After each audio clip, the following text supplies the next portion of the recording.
किसी गांव में एक वृद्ध और उसका बेटा रहा करता था। वृद्ध की उम्र काफी ज्यादा हो गई थी। वो अपने बेटे से हमेशा परेशान रहता था क्योंकि उनका बेटा काफी बड़ा हो गया और कमाने लायक हो गया था, बट कहीं कमाने नहीं जाता था। वो अपने दोस्तों के साथ आवारागर्दी करते रहता था, इधर उधर घूमते रहता था, लेकिन वो कुछ करता नहीं था। वृद्ध का उम्र धीरे धीरे बढ़ता चला गया। उस वृद्ध ने अपने बेटे को सिखाने के लिए एक उपाय सोचा और उसने अपने बेटे को अगले दिन पास बुलाया। वो अपने बेटे को पास बुलाकर उससे बोला कि जाओ, संदूक में घड़ी रखी है, उसको लेकर आओ। गया और उस घड़ी को लेकर आया। उसके बाद वृद्ध ने बोला कि जाओ, इसको बाजार में जाकर इसका एक सही रेट पूछ कर आओ कि इसको बेचना है। उसके बाद वो बेटे ने बाजार में गया और सारे दुकानों में पूछा। हर दुकान में अलग अलग रेट थे। कहीं घड़ी का कोई 60 रुपए बोल रहा था, कहीं 200 रुपए, कोई 400 रुपए, कोई 1000 रुपए, मतलब अलग अलग रेट बोल रहे थे। उसके बाद ये सारा कुछ करके वो वृद्ध के पास घड़ी को लेकर आया क्योंकि घड़ी को बेचने के लिए मना ही था पहले से ही। उसके बाद उन्होंने फिर से बोला कि जाओ, इसको संदूक में रख दो।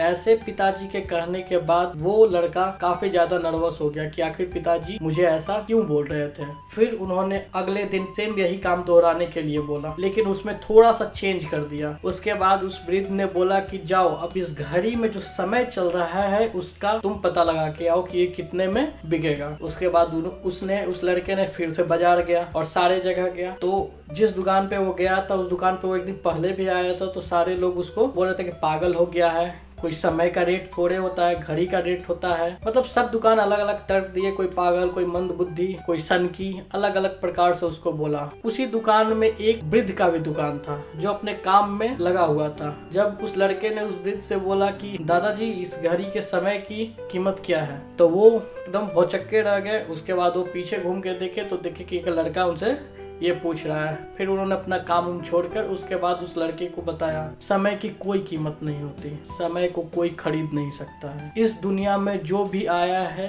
वो समय को नहीं खरीद सकता है, समय को बदल नहीं सकता है। उसके बाद दादाजी ने बोला कि देखो, समय की बस दो ही चीज है, एक अच्छी चीज है और एक खराब चीज है। खराब चीज तुम्हारी ये है कि समय जब गुजर जाता है तो फिर लौट के नहीं आता, और अच्छी चीज ये है उस समय में तुम ऐसा हर चीज कर सकते हो जो तुम सोचे हो। अगर आपके जो भी लक्ष्य है, जो भी टारगेट है, कुछ भी हो, जो सोचे हो आप, अगर समय पे आप पूरा करते हो तो आप जरूर एक दिन सक्सेसफुल होगे। आदमी नसीब का रोना नहीं रोता है, समय का भी रोना चाहिए, क्योंकि आप समय पर क्या कर रहे हैं, नहीं कर रहे हैं, इस पे डिपेंड होना चाहिए। उसके बाद दादाजी ने बोला कि तुम्हारे पास जो समय है सेम वही समय एक राजा के पास भी है और एक भिखारी के पास भी है। राजा उस समय में क्या कर रहा है और भिखारी उस समय में क्या कर रहा है, बस यही कल्पना कर लो कि वो राजा कैसे है और तुम भिखारी कैसे हो। राजा के पास भी वही समय है और भिखारी के पास भी वही समय है। मेरे पास भी वही समय है, तुम्हारे पास भी वही समय है। तो तुम अपने अंदर के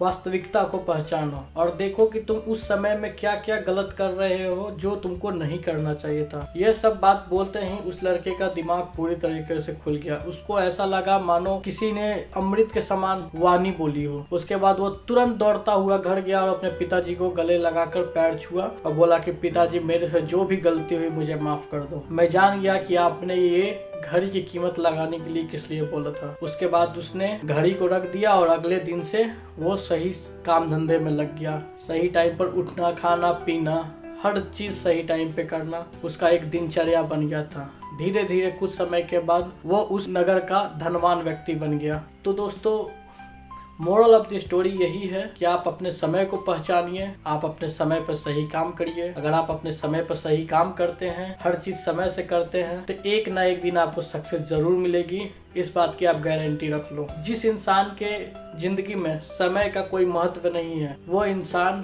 कुछ दिन तरक्की कर सकता है पर वो हमेशा नहीं कर सकता है। तो मैं फिर से इसी चैनल पे फिर से आपके लिए लेकर आता रहूंगा हर संडे एक मोटिवेशनल स्टोरी जो आपकी जिंदगी में काफी काम करेगा। आप हमारे चैनल को सब्सक्राइब कर दीजिए, इस वीडियो को लाइक कर दीजिए और शेयर कर दीजिए। वैसे दोस्तों को किसी से समय की कीमत नहीं पता हो। धन्यवाद।